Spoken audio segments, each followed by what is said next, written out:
The best kitchen at Manor House was a long, good, dark-panelled room with a high chimney-piece and a capacious chimney, up which you could have driven one of the many new patent cabs, wheels and all. The candles burnt bright, the fire blazed and crackled on the hearth, and merry voices and light-hearted laughter rang through the room. If any of the old English yeomen had turned into fairies when they died, it was just the place where they would have held their revels. From the centre of the ceiling, old Mr. Wardle had just suspended a huge branch of mistletoe, and if the story is to be believed, the gallant Mr. Pickwick had led the venerable Mrs. Wardle, the mother of the host, beneath the mystic branch, and saluted her with all courtesy and decorum. The old lady submitted to this piece of practical politeness with all the dignity which befitted so important and serious a solemnity. But the younger ladies screamed and struggled and ran into corners, and threatened and remonstrated and did everything but leave the room, when all at once they found it useless to resist any longer, and submitted to be kissed with good grace. When they were all tired of blind man's buff, snapdragon, and other boisterous games, they sat down by the huge fire of blazing logs to enjoy a mighty bowl of wassail, in which the hot apples were hissing and bubbling with a rich look and a jolly sound that were perfectly irresistible. "This," said Mr. Pickwick, looking round him, "this is indeed comfort." "Our invariable custom," replied Mr. Wardle. "Everybody sits down with us on Christmas Eve, servants and all, and here we wait until the clock strikes 12 to usher Christmas in, and we beguile the time with forfeits and old stories." "How it snows," said one of the men in a low tone. "Snows, does it?" said Wardle. "Rough cold night, sir," replied the man, "and there's a wind got up that drifts across the fields in a thick white cloud." "Ah," said the old lady, "there was just such a wind, and just such a fall of snow just 5 years before your poor father died. It was a Christmas Eve too, and I remember that on that night he told us the story about the goblins that carried away old Gabriel Grub." "The story about what?" said Mr. Pickwick. "Oh, nothing," replied Wardle, "about an old sexton that the good people down here supposed to have been carried away by goblins." "Suppose?" ejaculated the old lady. "Is there anybody hardy enough to believe it? Haven't you heard ever since you were a child that he was carried away by goblins, and don't you know he was?" "Very well, mother, he was, if you like," said Wardle, laughing. "He was carried away by goblins, Pickwick, and there's an end of the matter." No," said Mr. Pickwick, "not an end of it, I assure you, for I must hear how and why and all about it. So, ladies and gentlemen, a clear stage, and no favour for Mr. Wardle and the goblins." In an old abbey town down in this part of the country, there officiated a sexton and gravedigger in the churchyard, one Gabriel Grub. It by no means follows that because a man is a sexton, and constantly surrounded by emblems of mortality, therefore he should be a morose and melancholy man. Undertakers are amongst the merriest fellows in the world, and mutes, when off duty, will crack jokes and sing comic ditties that would make a bishop dance, in spite of his dignity. But notwithstanding these precedents to the contrary, Gabriel Grub was an ill-conditioned, cross-grained, surly fellow. He was short, cadaverous, and withered, his throat, chin, and eyebrows so posted with white hairs, and so gnarled with veins and puckered skin, that he looked, from his breast upwards, like some old root in a fall of snow. He was invariably clothed in a suit of rusty black, and looked as if the garments had been stolen from the corpse of some suicide. He consorted with nobody but himself and an old wicker bottle, which he invariably carried in a huge breast pocket. He eyed each merry face as it passed with such a deep scowl of malice and ill humour as it was difficult to meet, without feeling something the worse for it. A little before twilight one Christmas Eve, Gabriel shouldered his spade, lighted his lantern, and betook himself towards the old churchyard, for he had got a grave to finish by next morning, and feeling very low, he thought it might raise his spirits, perhaps if he went on with his work at once. As he went his way up the ancient street, he saw the cheerful light of the blazing fires gleam through the old casements, and heard the loud laugh and the cheerful shouts of those who were assembled around them. He marked the bustling preparations for the next day's cheer, and smelt the numerous savoury odours consequent therefrom, as they steamed from the kitchen windows in clouds.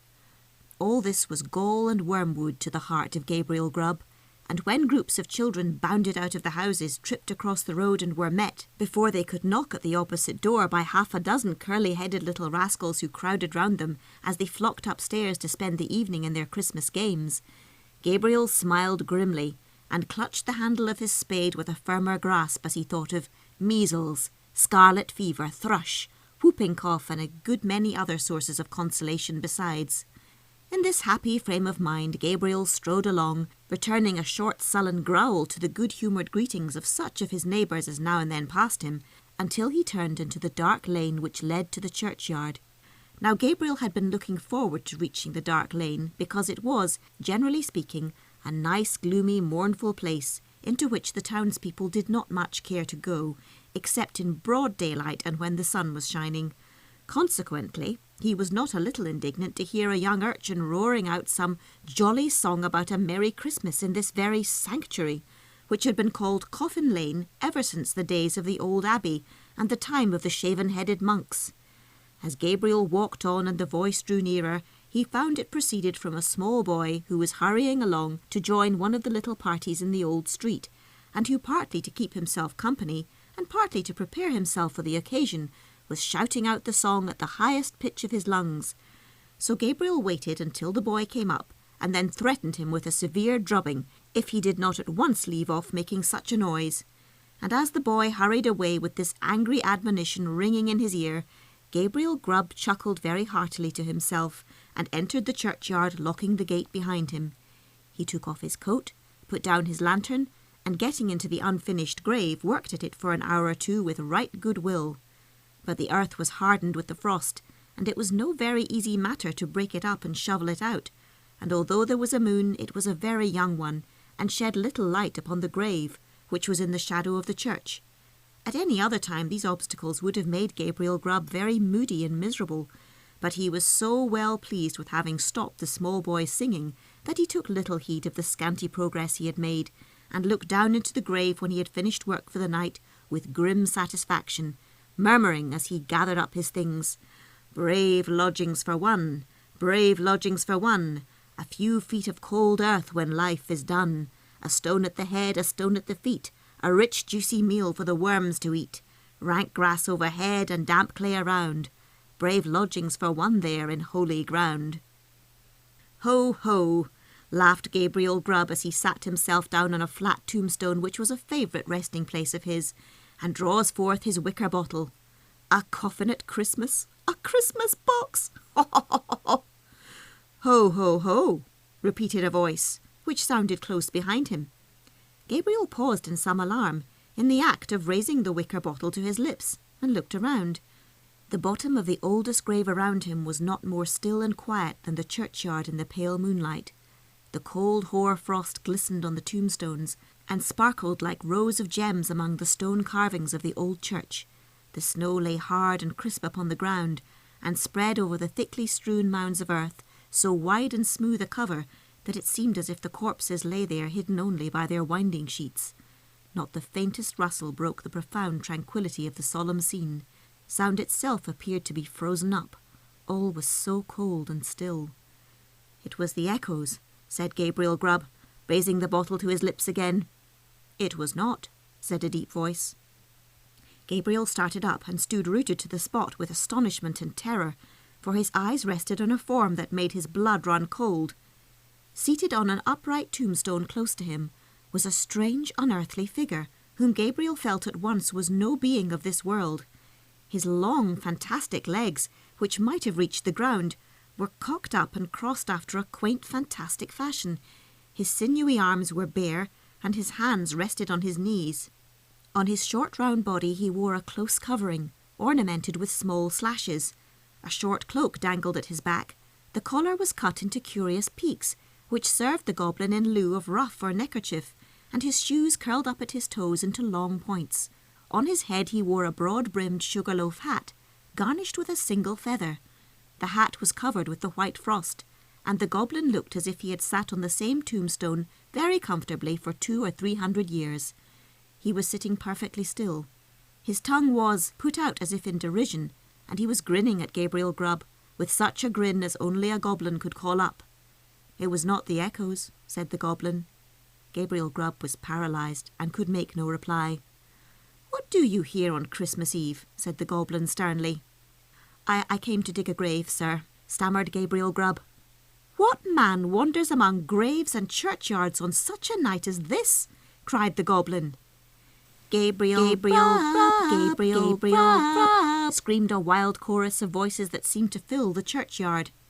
Gabriel looked tearfully around. Nothing could be seen. "What have you got in that bottle?" said the goblin. "Hollands, sir," replied the sexton, trembling more than ever, for he had bought it of the smugglers, and he thought that perhaps his questioner might be in the excise department of the Goblins. "Who drinks Hollands alone, and in a churchyard, on a night such as this?" said the goblin. Gabriel, exclaimed the wild voices again. The goblin leered maliciously at the terrified sexton, and then, raising his voice, exclaimed, "And who then is our fair and lawful prize?" To this inquiry the invisible chorus replied, in a strain that sounded like the voices of many choristers singing to the mighty swell of the old church organ, a strain that seemed borne to the sexton's ears upon a wild wind, and to die away as it passed onwards. But the burden of reply was still the same. Gabriel Grub. The goblin grinned a broader grin than before as he said, "Well, Gabriel, what do you say to this?" The sexton gasped for breath. "What do you think of this, Gabriel?" said the goblin, kicking up his feet in the air on either side of the tombstone and looking at the upturned points with as much complacency as if he had been contemplating the most fashionable pair of Wellingtons in all Bond Street. It's very curious, sir," replied the sexton, half dead with fright. "Very curious and very pretty, but I think I'll go back and finish my work, if you please, sir." "Work?" said the goblin. "What work?" "The grave, sir, making the grave," stammered the sexton. "Oh, the grave, eh?" said the goblin. "Who makes graves at a time when all other men are merry and takes a pleasure in it?" Again the mysterious voices replied, "Gabriel Grub, Gabriel Grub." "I'm afraid my friends want you, Gabriel," said the goblin, thrusting his tongue further into his cheek than ever, and a most astonishing tongue it was. "I'm afraid my friends want you, Gabriel," said the goblin. "Under favour, sir," replied the horror-stricken sexton. "I don't think they can, sir. They don't know me, sir. I don't think the gentlemen have ever seen me, sir." "Oh, yes, they have," replied the goblin. "We know the man with the sulky face and grim scowl that came down the street tonight, throwing his evil looks at the children, and grasping his burying spade the tighter. We know the man who scolded the boy in the envious malice of his heart, because the boy could be merry and he could not.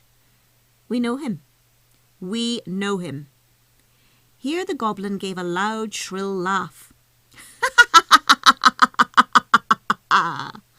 which the echoes returned 20-fold, and throwing his legs up in the air, stood upon his head, or rather upon the very point of his sugar-loaf hat, on the narrow edge of the tombstone, whence he threw a somersault with extraordinary agility right to the sexton's feet, at which he planted himself in the attitude in which tailors generally sit upon the shop board. "I am afraid I must leave you, sir," said the sexton, making an effort to move. "Leave us?" said the goblin. "Gabriel Grub going to leave us?" As the goblin laughed, the sexton observed for one instant a bright illumination within the windows of the church, as if the whole building were lighted up. It disappeared. The organ pealed forth a lively air, and whole troops of goblins, the very counterpart of the first one, poured into the churchyard and began playing at leapfrog with the tombstones, never stopping for an instant to take breath, but overing the highest among them, one after another with the utmost marvellous dexterity. The first goblin was a most astonishing leaper, and none of the others could come near him. Even in the extremity of his terror, the sexton could not help observing that while his friends were content to leap over the common-sized gravestones, the first one took the family vaults, iron railings and all, with as much ease as if they had been so many street posts. At last the game reached to the most exciting pitch. The organ played quicker and quicker, and the goblins leaped faster and faster, coiling themselves up, rolling head over heels upon the ground, and bounding over the tombstones like footballs. The sexton's brain whirled round with the rapidity of the motion he beheld, and his legs reeled beneath him as the spirits flew before his eyes. when the Goblin King, suddenly darting towards him, laid his hand upon his collar and sank with him through the earth. When Gabriel Grub had had time to fetch his breath, which the rapidity of his descent had for a moment taken away, he found himself in what appeared to be a large cavern, surrounded on all sides by goblins ugly and grim. In the centre of the vault, on an elevated seat, was stationed his friend of the churchyard, and in front of the rude platform stood Gabriel Grub himself, without power of motion.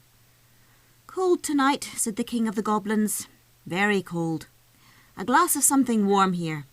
At this command, half a dozen officious goblins, with a perpetual smile upon their faces, whom Gabriel Grub imagined to be courtiers on that account, hastily disappeared, and presently returned with a goblet of liquid fire, which they presented to the king.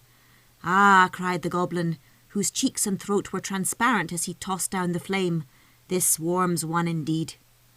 Bring a bumper of the same for Mr. Grubb." It was in vain for the unfortunate Sexton to protest that he was not in the habit of taking anything warm at night. One of the goblins held him, while another poured the blazing liquor down his throat. The whole assembly screeched with laughter as he coughed and choked and wiped away the tears which gushed plentifully from his eyes after swallowing the burning draught.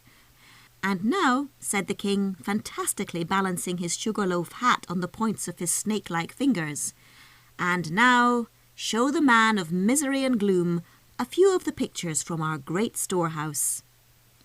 As the goblin said this, a thick cloud which obscured the remoter end of the cavern rolled gradually away, and disclosed, apparently at a great distance, the vision of a small and scantily furnished but clean and neat apartment, evidently belonging to that struggling class of men, the poor clerk. On the table was spread a frugal meal. The anxious mother was seated near the window, surrounded by a group of children. On her lap lay the darling of the poor but happy family. The wan and pinched features of the suffering child were sure indexes of what was passing in the distressed mother's heart as she was watching the wasting away of her child. The eldest boy was peering into the frosty street, expecting the return of the father, for whom the armchair had been placed close to the cheerful fire. A knock is heard at the outer door, and a new picture came before the gaze of the bewildered Sexton. The tired father had entered the apartment and was soon surrounded by his lowly but affectionate family. Even the sick child had a smile for dear father, and each of the elder ones with busy zeal had seized the coat and hat and stick to carry them from the room. The vision again changed, and a new scene gradually came into view. The weary man had partaken of the frugal meal, and warmed by the cheering influences of home and its dearly cherished inmates, he was recounting the adventures of the day. Contentment was depicted on each countenance, as wife and children listened to the father's story. Presently the picture began to fade away, and the scene was altered to a small bedroom, where the fairest and youngest child lay dying. The roses had fled from its cheek and the light from its eye. His brother and sisters crowded around his little bed and seized his tiny hand, so cold and heavy, but they shrank back from its touch and looked with awe on its infant face, for, calm and tranquil as it was, and sleeping in rest and peace as the beautiful child seemed to be, they saw that it was dead, and they knew that he was an angel, looking down and blessing them from a bright and happy heaven. The sexton looked upon the picture with an interest, and with feelings he had never experienced or known before. Again the light cloud passed across the picture, and again the subject changed. The father and mother are old and helpless now, and the number of those about them was diminished more than half, as they crowded round the fireside and told and listened to old stories of earlier and bygone days. A deeper shadow began to gather over the picture, and eventually the outline of a churchyard, with its memorials of the dead, came upon the scene. Slowly and peacefully the father had sunk into the grave, and soon after the sharer of all his care and troubles followed him to a place of rest. The few who had survived them knelt by their tomb and watered the green turf which covered it with their tears, but not with bitter cries or despairing lamentations, for they knew that they should one day be meeting again. The cloud settled upon the picture and concealed it from the sexton's view. "What do you think of that?" said the goblin, turning his large face towards Gabriel Grub. Gabriel murmured out something about its being very pretty, and looked somewhat ashamed as the goblin bent his fiery eyes upon him. "You, "A miserable man," said the goblin in a tone of excessive contempt. "You." He appeared disposed to add more, but indignation choked his utterance.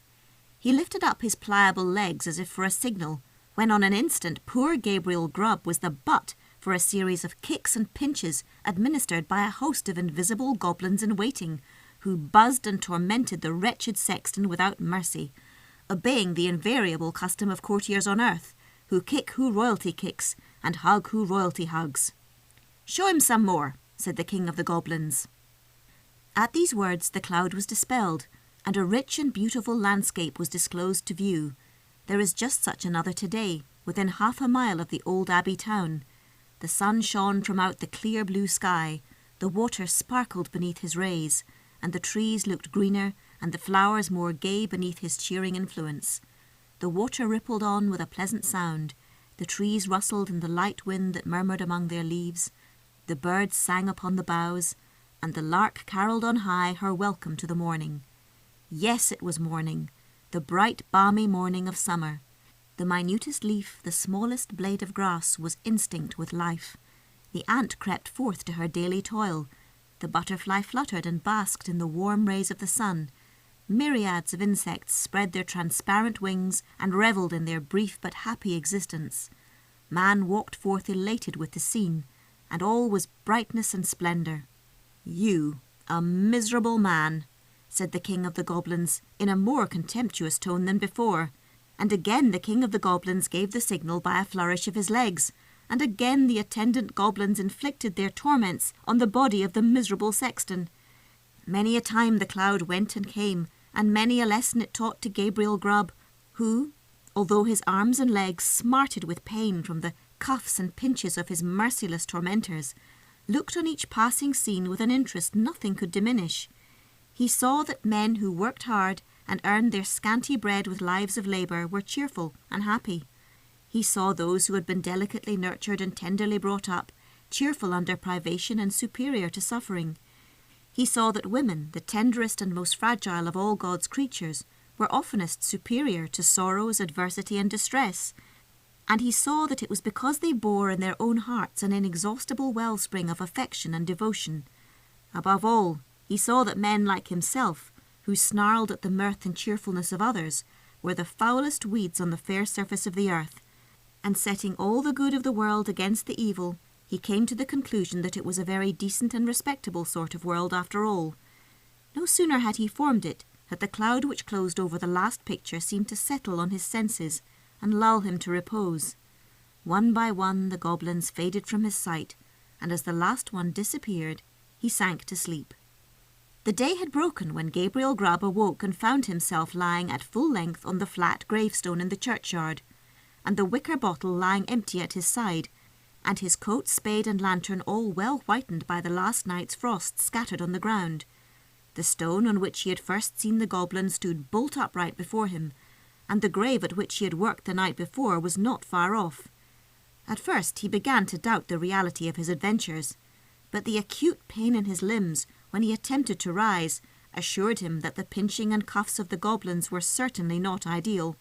He was staggered again by observing no traces of footprints in the snow on which the goblins had played at leapfrog with the gravestones, but he speedily accounted for this circumstance when he remembered that, being spirits, they would leave no visible impression behind them. So Gabriel Grub got on his feet as well as he could for the pain in his back, and brushing the frost off his coat, put it on, and turned his face towards the town. But he was an altered man, and he could not bear the thought of returning to a place where his repentance would be scoffed at, and his reformation disbelieved. He hesitated for a few moments, and then turned away to wonder where he might, and seek his bread elsewhere. The lantern, the spade, and the wicker bottle were found that day in the churchyard. There were a great many speculations about the sexton's fate at first, but it was speedily determined that he had been carried away by the goblins, and there was not wanting some very credible witnesses who had distinctly seen him whisked through the air on the back of a chestnut horse, blind of one eye, with the hind quarters of a lion and the tail of a bear. At length all this was devoutly believed, and the new sexton used to exhibit to the curious, for a trifling emolument, a good-sized piece of the church weathercock, which had been accidentally kicked off by the aforesaid horse in his aerial flight and picked up by himself in the churchyard a year or two afterwards. No. Unfortunately, these stories were somewhat disturbed by the unlooked-for reappearance of Gabriel Grub himself, some 10 years afterwards, a ragged, contented, rheumatic old man. He told his story to the clergyman and also to the mayor, and in the course of time it began to be received as a matter of history, in which form it has continued down to this very day. The believers in the weathercock tale, having misplaced their confidence once, were not easily prevailed upon to part with it again, so they looked as wise as they could, shrugged their shoulders, touched their foreheads, and murmured something about Gabriel Grub having drunk all the Hollands and then fallen asleep on the flat tombstone, and that they affected to explain what he supposed he had witnessed in the Goblins' cavern by saying that he had seen the world and grown wiser. But this opinion, which was by no means a popular one at any time, has gradually died off, and be the matter how it may, Gabriel Grub was afflicted with rheumatism till the end of his day. This story has at least one moral if it teaches no better one, and that is that if a man turns sulky and drink by himself at Christmas time, he may make up his mind to be not a bit the better for it, let spirits be never so good, or let them be even as many degrees beyond proof as those which Gabriel Grub saw in the Goblins' cavern. The end.